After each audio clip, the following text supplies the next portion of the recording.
जय श्री श्याम भक्तों।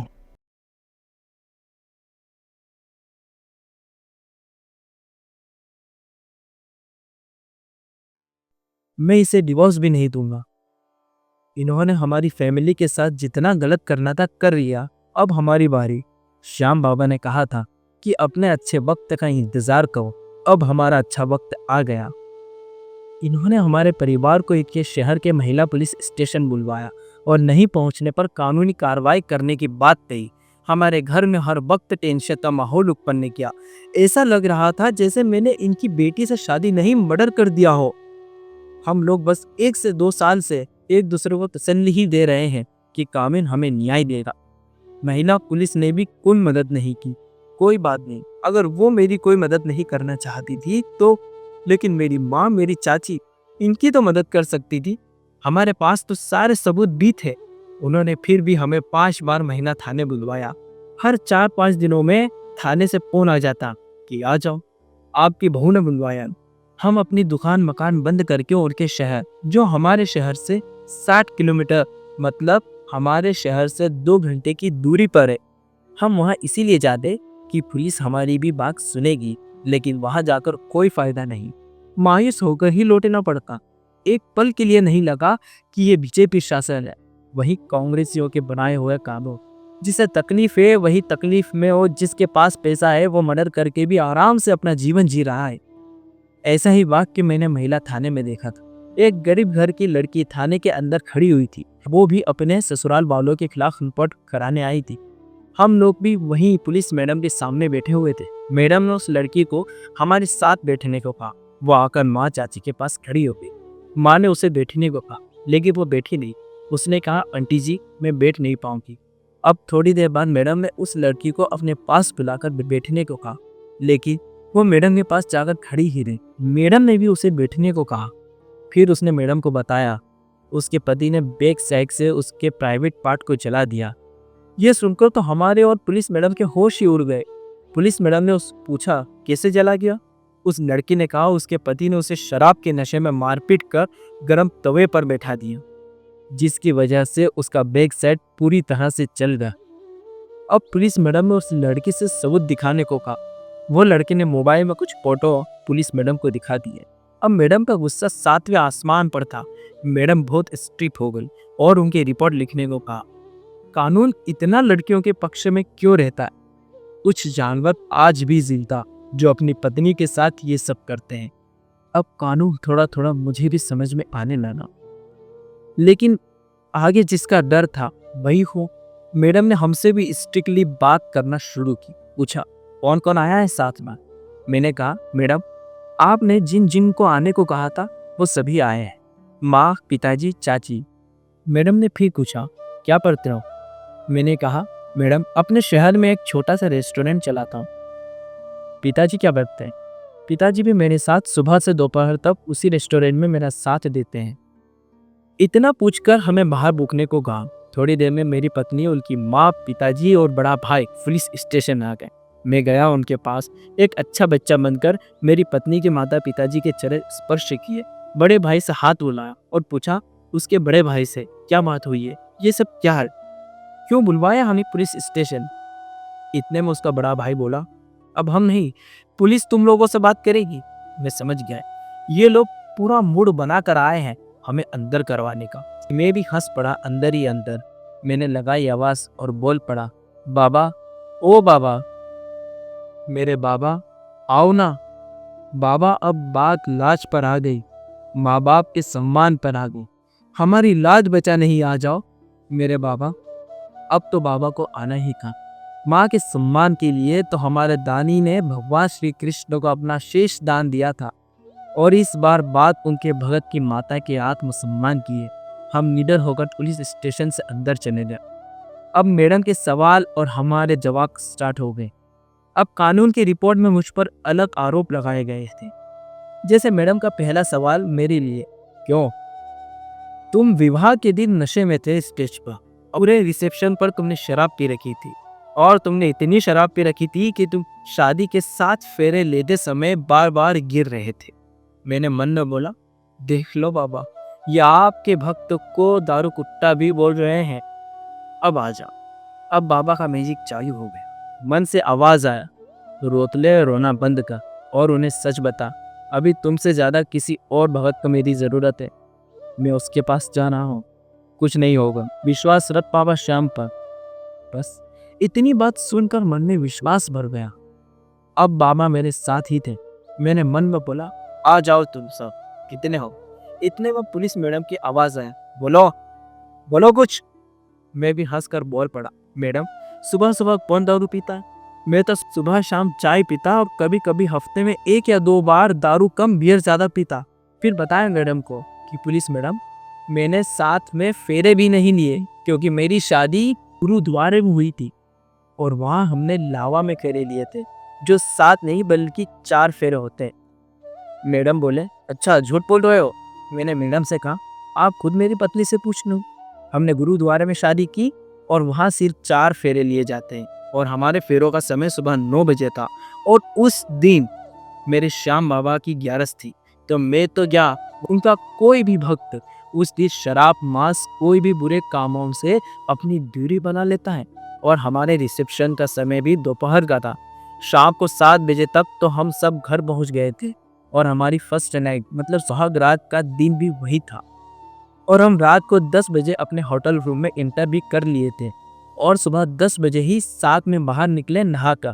फिर मैडम बोला कि रिपोर्ट में तो लिखा है कि तुम सुहाग रात के दिन भी नशे गए होटल के रूम में अपनी पत्नी को अकेला छोड़कर अपने दोस्तों के साथ शराब पीने चले गए और सुबह 4 बजे होटल के रूम में पहुंचे नशे में चूर। और तुम्हारी पत्नी ने तुम्हें समझाने की कोशिश की तो तुमने उसके साथ मारपीट की। मैंने कहा, मैडम ये सब झूठ है, ऐसा कुछ नहीं हुआ है। पुलिस मैडम ने कड़क आवाज में बोली, कैसे मान ले हम कि तुमने ऐसा कुछ नहीं किया? कानून को पागल समझते हो? मैंने कहा, मैडम हम लोग तो ऐसा कुछ नहीं समझते, लेकिन कुछ लोग होते हैं जो कानून को पागल बना रहे होते हैं और ऐसे लोग ये बैठे हैं आपके सामने। अब मेरी पत्नी और उनके माता पिता भी बोलने लगे। मेरी पत्नी पुलिस के सामने हमें कसाई बोलने लगी, उसके माता पिता हमें पैसों का भूखा बोलने लगे, उसका भाई मुझे नशेड़ी बोलने लगा और अब सारी बातें पुलिस वाली मैडम के भी आउट ऑफ कंट्रोल हो रही थी। मैडम ने हम लोगों को उस काउंसलिंग रूम से बाहर कर दिया और बोला, तुम लोग पुलिस स्टेशन के बाहर बैठकर इंतजार करो। हम लोग उसी वक्त पुलिस स्टेशन से बाहर आ गए और वापस उसी जगह पर आकर बैठ गए। अब हम सब एकदम शांत थे। मैं माँ एवं पिता के लिए पानी और कुछ खाने के लिए लेने चाची जी के साथ चला गया। अब हम लोगों ने पानी पिया और थोड़ा बहुत नाश्ता वहीं बाहर बैठकर किया। जब तक उन लोगों की काउंसलिंग पूरी नहीं हो जाती, थोड़ी देर में उन लोगों की काउंसलिंग पूरी होगी। टाइम हो चुका था शाम की 4। अब हमारा वक्त आ चुका था अपनी माँ पुलिस वाली मैडम के सामने रखने का। हमें लगा हम सबको भी एक साथ काउंसलिंग रूम में बुलाया जाए, लेकिन ऐसा नहीं हुआ। सबसे पहले मुझे बुलाया गया। मैं अंदर गया। अंदर जाते ही मैडम मुझ पर अपना दबाव बनाने लगी, ऐसी भाषा का प्रयोग करने लगी जैसे सच में मैंने अपनी पत्नी को मारा या उसे गालियां देकर घर से बाहर निकाल दिया हो। मैडम क्यों रे, तू दारू पीकर अपने घर नहीं जाता रोज? तेरे बाप ने भी तुझे दारू पीकर चिल्लाया नहीं था? सारे सबूत हैं तेरी पत्नी के पास, वीडियो बनाई है उसने। हाँ तुम सबकी। अब मैं परेशान क्यों मैडम, ये किस वीडियो की बात कर रही है? अब मुझे याद आए कि यह तो 31 दिसंबर की बात है और मैंने मैडम को सब सच बताना शुरू किया कि मैडम दरअसल उस दिन मैं 31 दिसंबर की पार्टी में जा रहा था।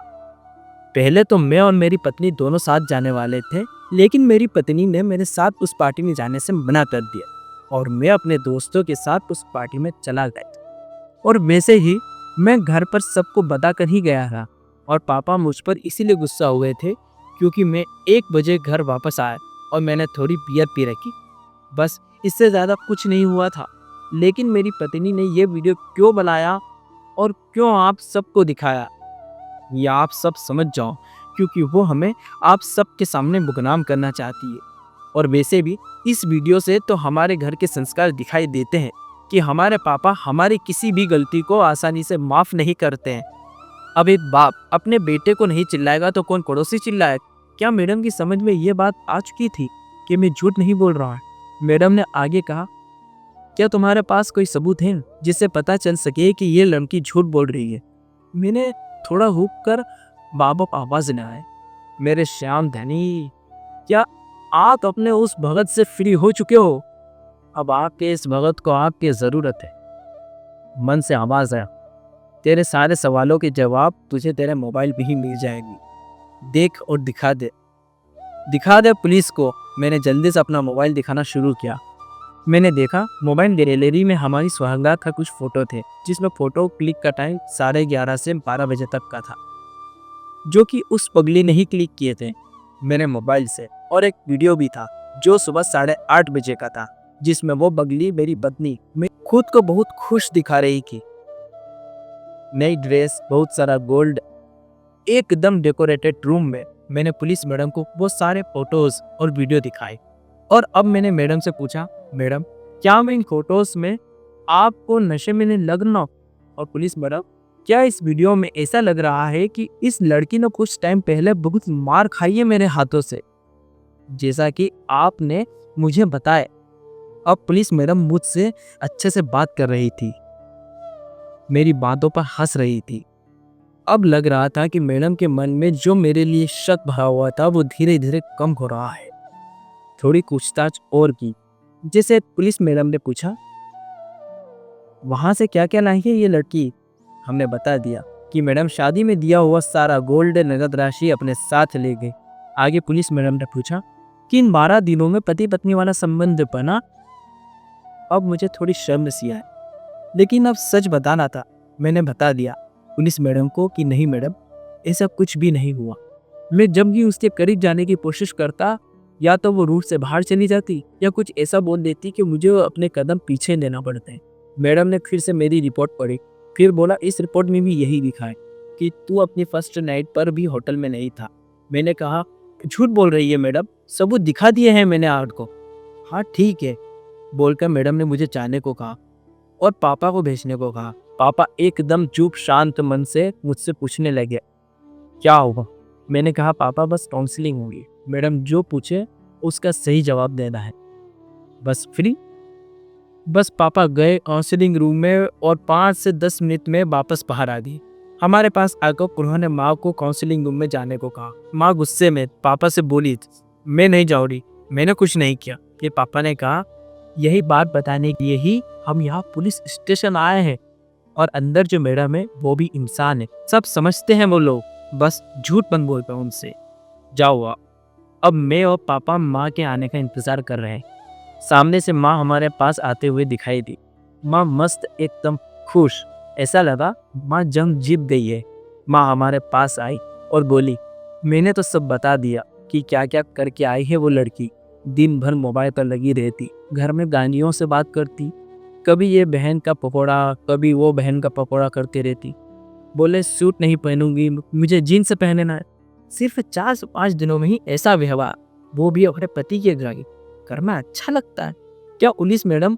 और ये भी बोल दिया कि ये लड़की मेरी छोटी ननद को पक्की वाली गाली देकर आई है, इसीलिए अब अपने घर जाकर इतने दिनों से नाटक कर गई है।